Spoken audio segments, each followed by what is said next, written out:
The Obama administration proposing to award government contracts to companies that provide better wages and benefits to their workers. Is this the right move? Duking it out in the power grid is David Madland, Director of Work-Life Programs at the Center for American Progress, and Dan Mitchell, Senior Fellow at the Cato Institute. Gentlemen, you know how it works. You both get 20 seconds to make your case. Dan, let me start with you. Is this a good idea or a bad idea? I'm almost speechless. It's such a bad idea. We already have a federal government that's far too big, costing far too much, and Obama, as a payoff to his union boss allies, wants to make it so that government contracts cost more. This idea should be laughed out of town. Wow, he did that in 11 seconds. David, your response? No, this policy is actually very good for not only workers, but it's also good for taxpayers, and it's good for businesses.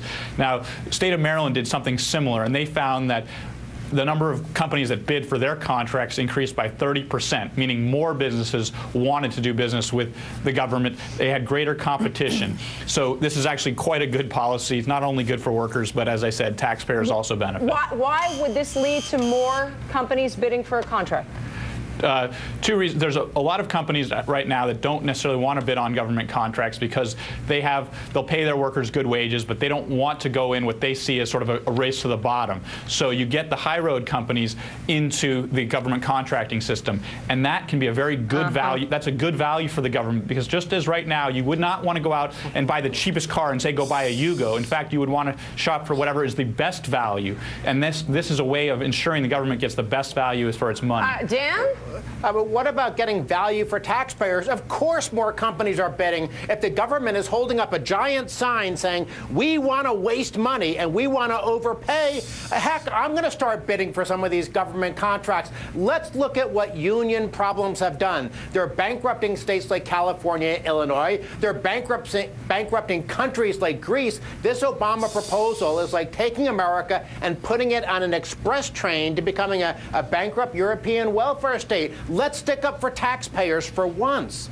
That's sort of, some of the most silly arguments I've heard. As I said, this policy is supported by many good government reform groups: Project on Government Oversight, OMB Watch, Center for American Progress. Yeah, a bunch of left-wing groups. What a surprise! They get union money. Hold on. These groups support good government reforms to ensure the policy that we're pushing does two things. First, it prevents companies that have repeated records of violating the law from getting contracts.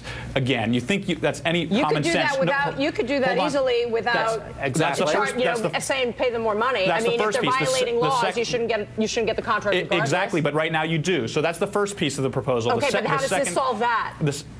How does it gives contracting officers better information so they can ensure that they don't reward contractors who are repeatedly violating the law. And the second piece it does is it gives contracting officers information about the wages and benefits that companies pay so that they can use that information to make a smart... David, do you worry that this makes us just even less competitive? No, it does not at all. In any respect, as I said, you get better value for your money. You pay people good wages, you get better work out of them. You're not shopping for the cheapest, you're shopping for the best value, and this is a way to ensure that. We already see how Davis-Bacon laws have made even the wasteful stimulus spending even more wasteful. In effect, what you're saying is let's take the very inefficient and costly Davis-Bacon laws and expand them to every possible government contract there is, and that's not good for taxpayers. Dennis and I were talking earlier, fraud. You could easily meet up with your employees, say, you know what, I'm going to say that I pay you 3 times as much.